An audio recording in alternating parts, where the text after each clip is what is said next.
আসসালামু আলাইকুম ওরহমতুল্লাহি ওবারাকাতুহ। সম্মানিত দিনী ভাই বোনেরা, আজকে আলোচনা করব যে ব্যক্তি 8টি আমল করবে আল্লাহ রাব্বুল আলামিন তাহাকে কবরের আযাব থেকে মুক্তি দিবেন। সুবহানাল্লাহ। যে ব্যক্তি এই 8টি আমল করতে পারবে আল্লাহ রাব্বুল আলামিন তাকে অবশ্যই কবরের আযাব থেকে মুক্তি দিবেন। ফকিহ আবু লাইস সমরকান্দি রহমতুল্লাহ বলেন, কবরের আযাব থেকে মুক্তি লাভ করিতে চাইলে 4টি বিষয়ের উপর আমল করা আর 4টি বিষয় থেকে বিরত থাকা জরুরি।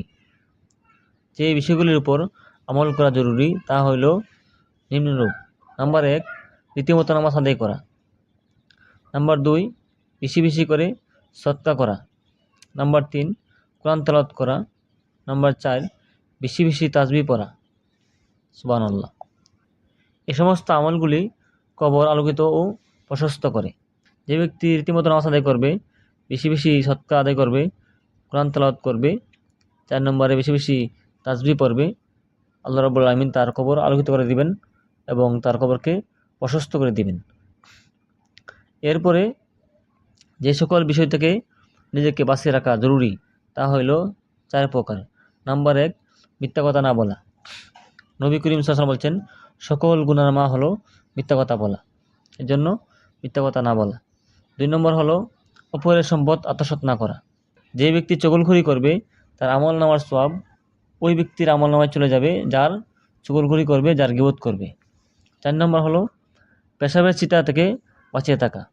কারণ নবী করিম সাল্লাল্লাহু আলাইহি ওয়াসাল্লাম বলছেন যে পেশাবের চিতা হইতে বাঁচিয়ে থাকো, কেননা অধিকাংশ কবরের মধ্যে আযাব হবে পেশাবের চিতার কারণে। নাউজুবিল্লাহ। এজন্য প্রিয় ভাই ও বোনেরা, আমরা প্রত্যেকেই এই আমলগুলি করব। আল্লাহ রাব্বুল আলামিন আমাদের সবাইকে এই 8টি বিষয়ে আমল করার তৌফিক দান করুক। কারণ আমাদের প্রত্যেকেই একদিন কবরে যেতে হবে। দুনিয়া হলো ক্ষণস্থায়ী জীবন, দুনিয়াতে কেউ থাকতে পারবে না।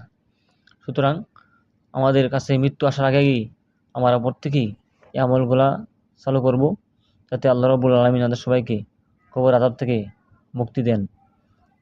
তাই আমরা প্রত্যেকেই এই আমলই করব। আল্লাহ রাব্বুল আলামিন আমাদের সবাইকে এই আমলগুলি করার তৌফিক দান করুক। আমিন। আসসালামু আলাইকুম ওয়া রাহমাতুল্লাহি ওয়া বারাকাতুহু।